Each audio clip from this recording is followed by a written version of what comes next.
All right, let's just jump right in. The next 5 minutes, they could genuinely be the most important of your life. And look, that's not because of anything I'm about to say. It's because your mind might just be ready for a huge shift. So let's get into it. So let me ask you something, straight up. What if this, right here, right now, isn't just another bit of content? What if it's a doorway? You know, the line between the life you just kind of tolerate and the life you were actually designed to build. You've felt that, right? For years, maybe.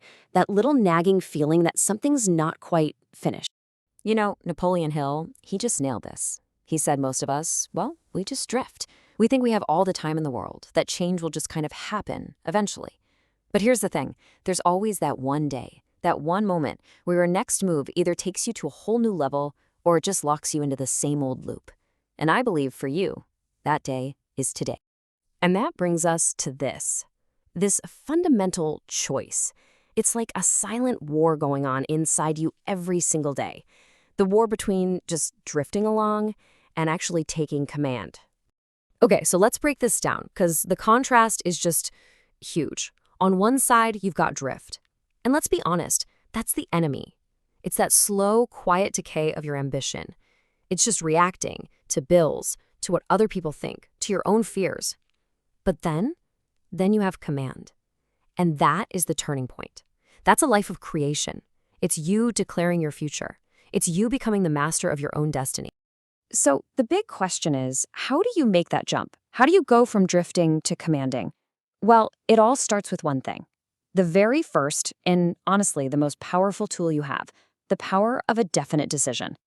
But we have to be super clear on what we mean by decision. Because according to Hill, it's not just a thought, it's not a wish, it's a command you issue to your future. It's you slamming the door shut on any other possibility, any retreat, and saying, this is it, this is the way, period. Think of it like this. A wish just kind of whispers, but a decision, it commands. A wish sits around waiting for things to be perfect. A decision goes out and creates the perfect conditions. An undecided mind, man, it just leaks energy all over the place like a busted hose. But a real decision, it seals that leak. It brings your thoughts and your will together into one focused, unstoppable force. There's this amazing story, Edwin C. Barnes. It's the perfect example. This guy shows up with literally nothing in his pockets but this white-hot, burning decision. See, he didn't just want to work for Thomas Edison. No way. He declared he was going to be Edison's partner. And for 5 years, 5 long years, he did whatever menial job was necessary, but that aim never ever changed. So when that one shot, that one opportunity finally appeared, guess what? He was ready. He grabbed it, and he became exactly what he had decided he would be. And this is so important. This is a huge takeaway. You don't need to have it all figured out to start. The people who changed the world, they acted while everyone else was still sitting around arguing about the details. They knew that you don't find clarity by waiting. You find it by moving. Okay, so you've made the decision. That's the spark. But a spark is useless if it just fizzles out, right? To turn that spark into a wildfire, you need the second pillar. I like to call it the furnace of persistence. It's where you take a soft intention and forge it into an unbreakable will. And let's be clear, persistence isn't just being stubborn. It's not just banging your head against the wall. It's that cold, hard discipline. It's what you do when the initial hype and excitement wears off, and it always does. Persistence is the fire that takes a good idea and hammers it into unbreakable steel. Here's a good way to think about it. Emotion, it's flashy. It flares up, it fades away.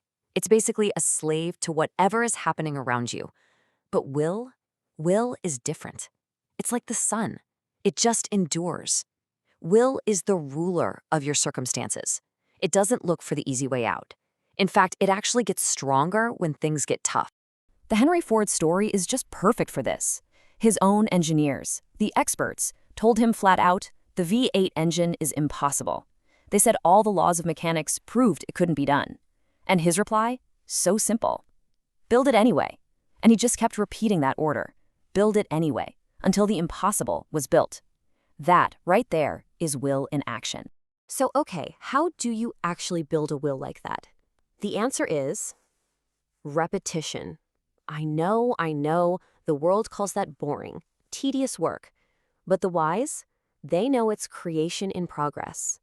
Every single day, Every small act you do that's in line with your purpose, it's like you're carving a new groove in your brain. You do it enough, and eventually the effort disappears. It just becomes who you are, as natural as breathing. And all of this, the decision, the persistence, it leads us to the final and honestly, the most profound piece of the puzzle, the law of transformed identity. Because at the end of the day, this whole thing isn't really about what you do, it's about who you become. So what is visible transformation? It's that magic moment. It's when that decision you made inside your own head, the one you've been feeding with persistence day after day, finally shows up in the real world. It's when the invisible faith you held onto becomes the visible person that everybody else sees. And this right here, this is the absolute core of it all. The invisible always comes before the visible. You can't permanently change your outside world if you don't first rebuild your inner world. Think about it. Your life, your circumstances, they're just an echo of who you are inside. And you can't change an echo by shouting at it. You have to change the original sound. This leads us to what feels like the ultimate secret, the big life hack. Your identity determines your destiny. So the goal isn't to run around chasing success or fulfillment. The real trick is to start embodying the identity of the person who already has it. You have to act from that feeling of fulfillment, not run towards it. Take Alexander Graham Bell. He wasn't just sitting around hoping the telephone would work. He acted as if it was already a done deal. He carried himself with the certainty of someone who knew the world could already talk across cities. Sure, people laughed at him. Of course they did. But you know what? Laughter can't stop a law of nature. And his belief was like a law. Reality had no choice but to catch up. And there it is. That's the whole framework. We've brought it all together. A definite decision, the discipline to persist, and a transformed identity. These aren't just ideas anymore. These are tools, and they're yours now, yours to command. So let's start building that new identity right now. Use these affirmations, and please don't just read them off the screen. Feel them. Say them like you mean them. I am the cause, not the consequence. My word is law to my own soul. See, these aren't just nice-sounding phrases. They are commands. They are the blueprints you use to rebuild yourself from the inside out. Look, if you forget everything else from the last few minutes, remember this one thing. The world doesn't belong to the smartest people or the luckiest. It belongs to the ones who decide who they are with total, unshakable certainty and then just refuse to believe anything that contradicts it. So, our time is up, but the real moment, your moment, is right now. Your past, it doesn't matter anymore. Your future is right there, watching you, waiting for its orders.